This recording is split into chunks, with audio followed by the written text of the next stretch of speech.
আজ বুধবার 13ই চৈত্র 2024 সালে 27 মার্চ তুলা রাশি তুলা লগ্ন লিব্রা সাইনের জাতক জাতিকাদের আজকের দিনটি কিন্তু এক প্রকার মধ্যম প্রকৃতির অতিবাহিত হতে চলেছে।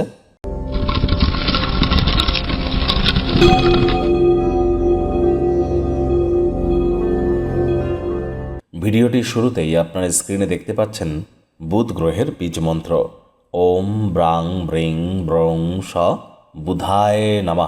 বুধকে গ্রহদের যুবরাজ হিসাবে আখ্যা দেওয়া হয়েছে। বিদ্যা, বুদ্ধি, ব্যবসা বা কমিউনিকেশন বা যোগাযোগের ধারক কারক বাহক গ্রহই কিন্তু এই বুধ। আর এই বুধ কিন্তু অত্যন্ত গুরুত্বপূর্ণ, তার কারণ আমাদের বুদ্ধিকে কন্ট্রোল করে থাকে এই বুধ। আর এই বুধ যদি আপনাদের দুর্বল হয়ে থাকে তাহলে আজ সবুজ রঙের বস্ত্রাদি পরিধান করুন, সবুজ রঙের একটি এলাচ দাঁত দিয়ে চাবান। হিজড়াদেরকে সবুজ রঙের জিনিস আপনারা ডোনেট করতে পারেন। আমি বারবার বলছি 2024 সালের এপ্রিল মাস গুরুত্বপূর্ণ একটি মাস। এ মাসেই কিন্তু সূর্য রাহুর গ্রহণ যোগ, মঙ্গল শনির দঙ্গল যোগ, বুধ রাহুর জড়ত্ব যোগ, বুধ এ মাসেই বক্রী হবে। আবার কিন্তু এ মাসেই কিন্তু বছরের প্রথম সূর্যগ্রহণ। তাহলে স্কিপ না করে আপনারা যদি পুরোটাই যদি শুনতে পারেন মান্থলি রাশিফলটা এপ্রিল মাসের, প্রভূত পরিমাণে জীবনকে সমৃদ্ধ করার নতুন দিশা আপনারা পেয়ে যাবেন। ভাগ্য মিটার আজ আপনাদের বলছে 2 আউট অফ 10 ভাগ্য আপনাদের অনুকূলেই থাকবে। দেখুন, কোনো নেতিবাচক বা নেগেটিভ কথাবার্তা বলতে কিন্তু আমাদেরও ভালো লাগে না। তবে গ্রহ নক্ষত্রের হেরফের অনুযায়ী ইন জেনারেল ডেলি প্রেডিকশন আমরা প্রস্তুত করে থাকি। যাদের চন্দ্র রাশি তুলা অর্থাৎ মুন সাইন লিব্রা, এই গণনা তাদেরই কিন্তু অধিকাংশ ক্ষেত্রে খাটবে। আর যাদের তুলা লগ্ন তাদের আংশিক খাটতে চলেছে।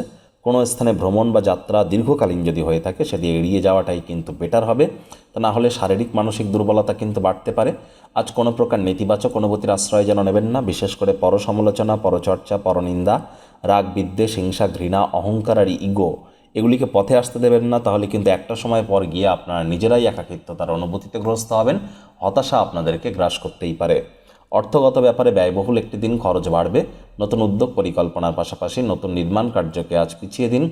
নির্দিষ্ট কোনো কাজ আজ হঠাৎ করে আটকে যেতে পারে, যার কারণে অর্থনৈতিক অবস্থা থমকে যেতে পারে। কর্মক্ষেত্রে আজ বিরুদ্ধাচারের মুখোমুখি আপনারা হতে পারেন, যার জন্য আপনাদেরকে সাহসী হতে হবে।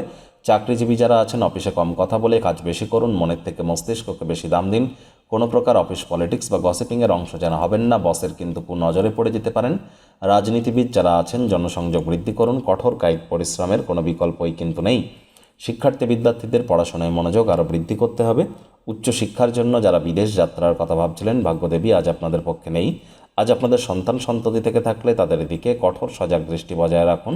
অসৎ সঙ্গে কিন্তু চলেই যেতে পারে, চোখে চোখ রেখে খুব ইজিলি মিথ্যে কথাও বলে দিতে পারে। প্রেমিক প্রেমিকা, স্বামী স্ত্রী উভয়ের ক্ষেত্রেই বলবো রূঢ় বাক্যের প্রয়োগ, অশ্লীল ব্যবহার যেন করবেন না। তৃতীয় কোনো ব্যক্তিকে সম্পর্কের মধ্যে যেন প্রবেশ করতে দেবেন না। সম্পর্কের দুর্বলতা কিন্তু আরও বেড়ে যেতে পারে। শত্রুপক্ষ বিরোধী পক্ষ আজ কিন্তু একটু হলেও শক্তিশালী থাকছে। পরিবার পরিজন, নিকটে স্থানীয় ব্যক্তিবর্গ, বন্ধু স্বজন কারোর উপরেই জোর করে নিজের মতামতকে জাহির করবেন না। অহেতুক তর্ক বিতর্ক এড়িয়ে চলার চেষ্টা করুন। পরিবারের প্রয়োজনীয়তাকে অগ্রাধিকার দিন।